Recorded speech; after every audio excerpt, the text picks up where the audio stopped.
Welcome to another episode of Elevated Talks. We get together every single week to share with you 5 key strategies for you to live your best life. It's thriving 5, it's thriving 5.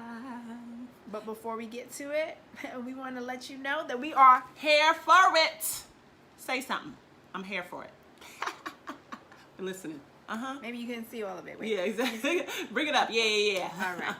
And you can find these beautiful shirts. Our t-shirts are on www.elevatedblk.com. Go there. But enough of that. Let's get back to what today's focus will be. Vision and goals. Yes. I see it. I believe it. I want it. I want to achieve it. But in order for you to do that, we're going to start with number 1. Number 1. Numero uno. Numero uno. You have to write it down and make it plain. Write it down and make it plain. So, for instance, Monique and I are always constantly writing everything down. See that? Modeling. Yes. So when we write things down, it's basically manifesting the exact thing that we want, right? It's something about the power of actualizing it by putting it on the paper and saying, this is what I want to achieve. And so Habakkuk 2:2 says, write it down, make it plain. We stand by it, we live by it, we are the example for it. Number two. So when you write it down, which is good, and making it plain, be specific. Please be specific. Please. We out here just being real general about stuff. Be specific. You talking about I want a house. You want a house where? What kind of house? How many bedrooms? Because you can find a house. You can get a house. That thing could be on shaky foundation in the middle of got mold behind. Timbuktu. Exactly. The sheetrock. You got a house. That's what you asked for. That's what you asked for, right? No. What do you want specifically? I want a new job. Okay, what kind of job do you want? Can get a new the job job is going to come. Yeah. Is it the thing that's going to bring you joy, that's going to allow you to live your passion? Just questions you got to ask yourself. Be specific. Be very specific. The third thing is that you have to create, número 3, a plan of action. So, as we have gotten older and much more beautiful in our years. Say that. Add that part. That's what it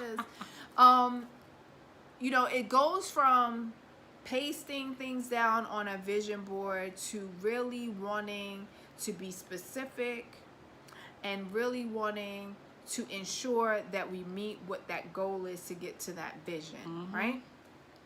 And that requires a plan of action. So we talked about the house.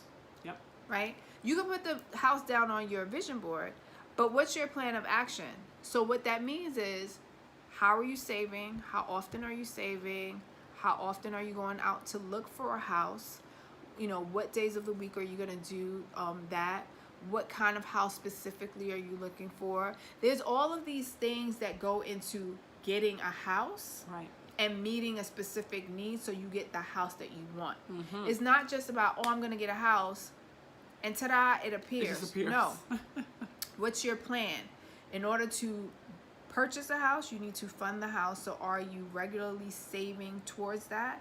And not just the house, but the inspection, the closing costs, all of these things. Educating yourself about what it takes to get that house. That's part of your plan of action. Yes. Knowledge. Understanding how you even need to know down to the fact of what are the things that's going to hinder you from getting that house. Are you the type of person who's a procrastinator? Are you the type of person who doesn't really do well in looking for houses? So are you getting an agent? Someone who's going to help you through the process? There's just so much. So you have to write all these things down, which is part of your plan of action. It's time. Plan of action. Number 4.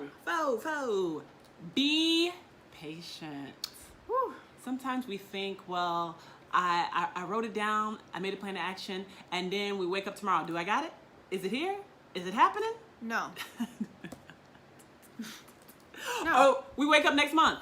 Do I got it? Is it here? Is it happening? No. 2 months. Is it happening? Be patient. Be patient. Timing is everything. So you start with writing it down. right? That's the most important thing. You're very specific about what you want. Then you're going to make your plan of action, and you're going to have to do what's really important after you say, okay, this is what I need to do. I need to be patient and wait, because number 5 is the most important part. You got to do the work. Do the work. Work. Right? You got to put in the work. Listen, the higher your goals become, the greater your vision is. That means you, the person who wants it, needs to put in the work. You get nothing without putting in some type of blood, sweat, and tears into it. And it doesn't have to be the worst thing. Like, I'm a visionista. I say it with so much pride. Yes. Cheers. I'm a visionista.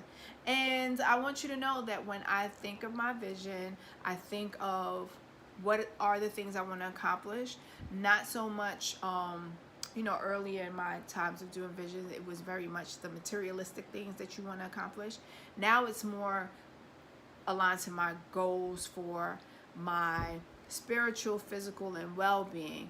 It's surrounded with what I want my career to be, or what I want to create, because it doesn't necessarily have to fit into a particular box. But what do I want to do in terms of impacting this world? So that takes on a whole other art form, which means that I need to put in the work to achieve those things. That's it. I Your mean, goals and that's it. vision. We just gave you some stuff. Y'all need to share this. We gave you something real. Share it with someone. And we plan on following up with having a vision webinar, if you will. Yes. So that you can see like the power of what we do. That's So happening. stay tuned. Stay tuned. That's why y'all got to be in Information will tune, be following us, below. doing things, sharing. So until next time, folks. Until next time. Peace.